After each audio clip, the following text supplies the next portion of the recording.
Our CES 2019 coverage is brought to you by D-Brand. The D-Brand grip and their Prism screen protector are a great way to keep your phone from getting damaged in the event of an accidental drop.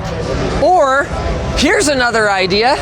This right here is the Royal Flexpai, the world's first commercially available phone with a flexible AMOLED display. Now, I'm sure you guys have a lot of questions, and so did I, but the good news is I have actually gotten the answers for most of them, so stay tuned because there are some things about this that are really cool, and there are some things about this that are a little bit less cool.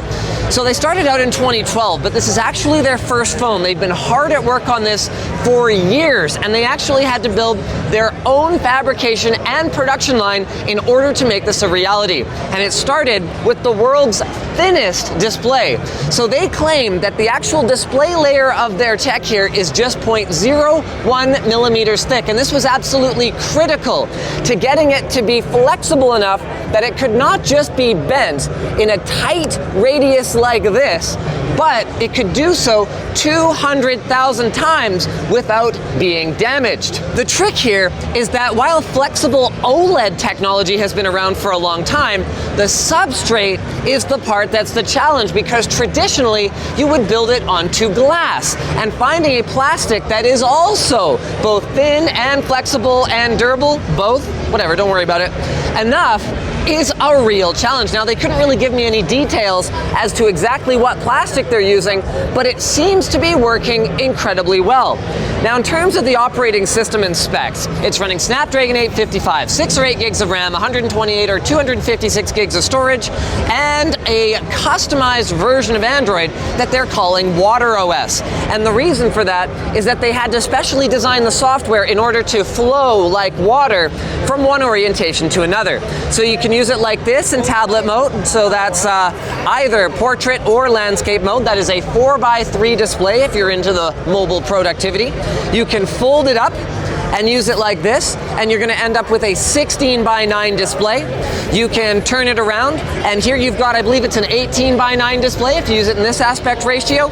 And what's cool is that you can either turn off the rear display in what they call mid-brightness mode, I think, medium brightness mode, or you can keep it enabled just for that, like, you know, super casual, hey, you know, no big deal, but this is just the future in my hand kind of thing, you know, don't stress out about it, it's all good. They've also got an edge display, as you can clearly see here. Man, that looks so cool. And there's a bunch of functionality that you can set up in order to click on it there. There we go. So I customized mine to have a camera icon there. The camera's also pretty crazy. So there's two cameras. They're both right there, which means if you want to take a selfie, you go ahead and hit that selfie button, boom, switch to the secondary screen. It uses, it seems to use accelerometers and gyroscopes or whatever, like traditional orientation mechanisms in order to tell which screen you're looking at. So sometimes it's a little bit off, but there you go, I'm in selfie mode.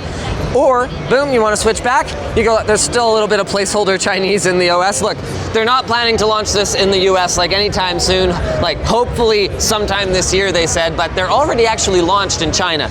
And then this is pretty cool. You can go into, whoops, there we go, dual mode, and then both the user and the subject can actually see, like preview the picture that you're taking. I know, right?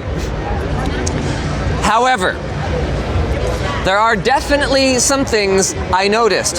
While content consumption is actually, I would consider to be a strong point for a design like this, where you've got stereo speakers, ooh, I'm gonna go like that, stereo speakers if you're in tablet mode, or you're gonna have to switch to, well, effectively, I mean, they could still be pumping stereo sound, but you'd only really get a mono effect out of them. Speakers in folded mode, the screen is a bit of a weak point. So one of the first things I noticed about it when I walked up was that on the lock screen, you can clearly see what appear to be some kinds of like striations through the display.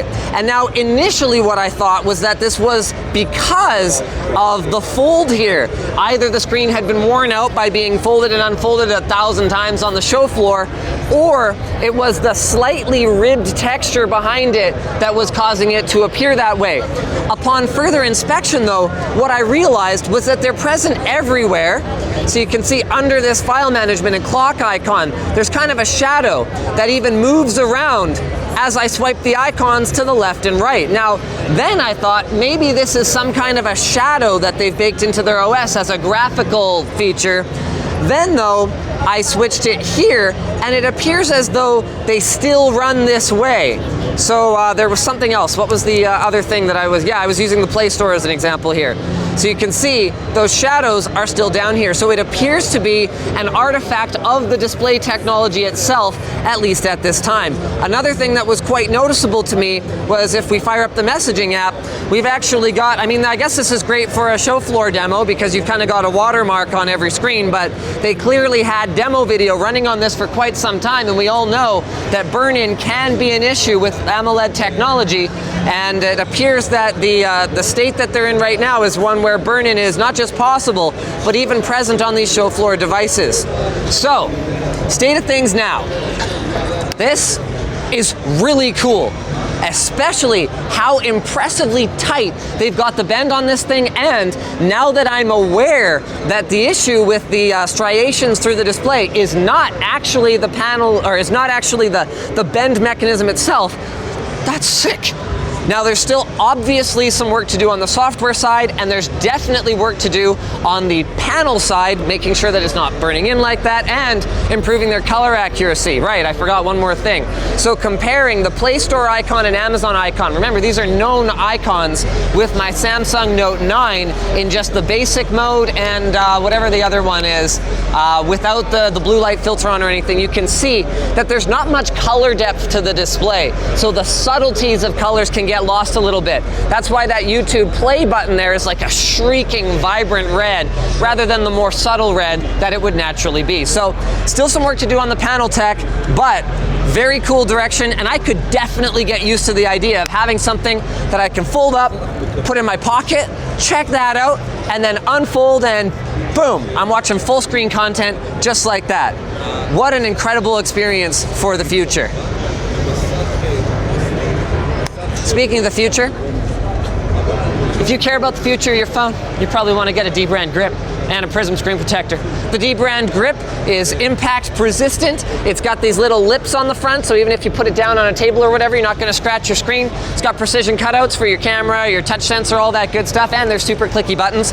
Of course, you can customize it with the skin of your choice, and their Prism screen protector is basically unbelievable. It comes with an applicator, so you can put it on perfectly every time, and this demo is real. I'm actually hammering a nail into a piece of wood with the front of a screen. You take the screen protector off, boom, screen's still good. I'm not recommending you do it, I'm just saying you could if you really, really, really wanted to.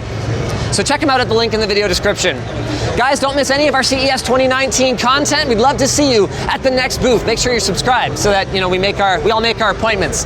That's the thing at CES, right, Colton? Making all your appointments? Making all your appointments at CES? Yes. Did you make it to all your appointments? I did. Did you cancel any today? Yes. Well, no. Dang it.